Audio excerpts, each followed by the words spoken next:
Hey guys, this is Steve with Rocky Mountain ATV MC, and today I'm going to show you how to install a Tusk Terabyte tire onto a Tusk Beadlock wheel.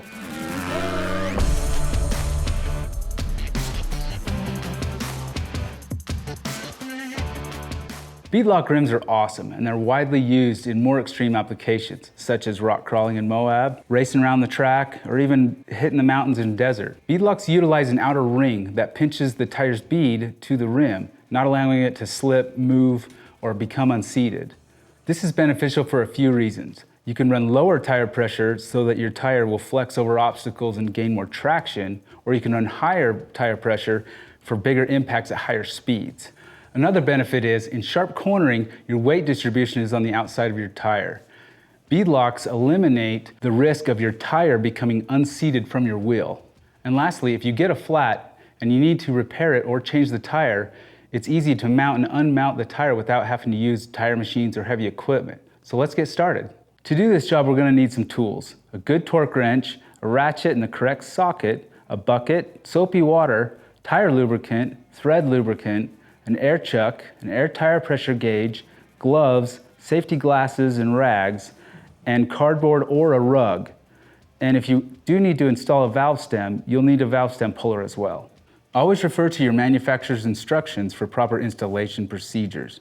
This will come included with your wheels and will give you the necessary torque specs and installation steps that are specific to your wheel. And keep in mind that these steps can be used for mounting most any tire onto a beadlock wheel. First, we need to decide if the tire is directional or non-directional. If it's directional, there will be an arrow on the side of the tire pointing in the direction that the tread pattern is designed to run. If it's non-directional, then you can run it in either rotation. This Tusk Terabyte tire is non-directional, so we can run it either way. To start, we're going to use this 5-gallon bucket. It works pretty good. We'll just take our rim and we'll go ahead and install it right here on top of our bucket. Some rims come with valve stems and some don't. This one didn't have one, so we're going to go ahead and install a valve stem in it. Next, remove the beadlock ring from the rim using a 1/2-inch 6-point socket. I like to go around and break all the bolts loose first, then remove them. Be careful when you remove the ring that you don't scratch the mating surfaces. Let's grab our tire lube and lubricate the inside bead only. Do not lube the outside tire bead that mates with the beadlock ring. Take your Terabyte tire and work it onto the rim, putting the bottom tire bead in the rim's inner groove and pushing it over the rim's bead. You shouldn't have to use tire spoons for this. You might need to pick up on the tire a little bit and rotate it so that your balance dot lines up with your valve stem. Then you want to center the tire with the rim and press down firmly a couple times to get the bottom seat to start working its way on there.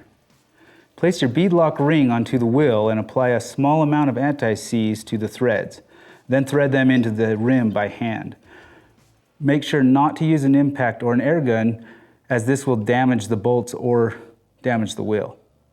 On some of the wider tires, you might need a second set of hands to hold the tire in place as you thread the bolts on. Once all of the bolts are hand tight, start in a crisscross pattern using your high-quality torque wrench and set it to 10 foot-pounds, and work the ring down until the bolts are evenly torqued.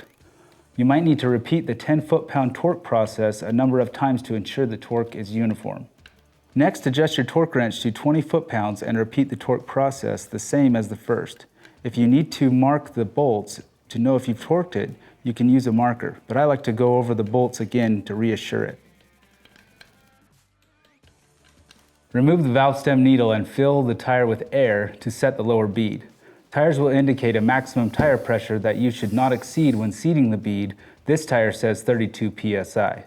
Once the bead seats on the other side, inspect it to make sure that it is seated properly.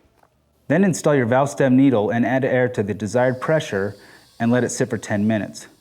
Recheck your tire pressure to see if it has changed. It's always safe to spray soapy water over both beads to check for any leaks.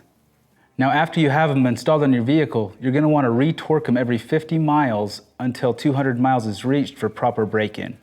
Now, beadlock wheels are known for occasionally leaking, so if your tires start leaking slowly, you may want to de-bead the tire from the rim, clean both surfaces, and reseat the bead. You could also look into using bead sealers or tire sealants depending on your specific needs. And that's it. This Tusk tire and beadlock combo is a great setup. For hundreds of combinations, go to our website, RockyMountainATVMC.com, and use our tire and wheel package builder to see what works for you. Also, all orders over $75 ship for free, and make sure to subscribe to our YouTube channel. This is Steve. Catch you next time.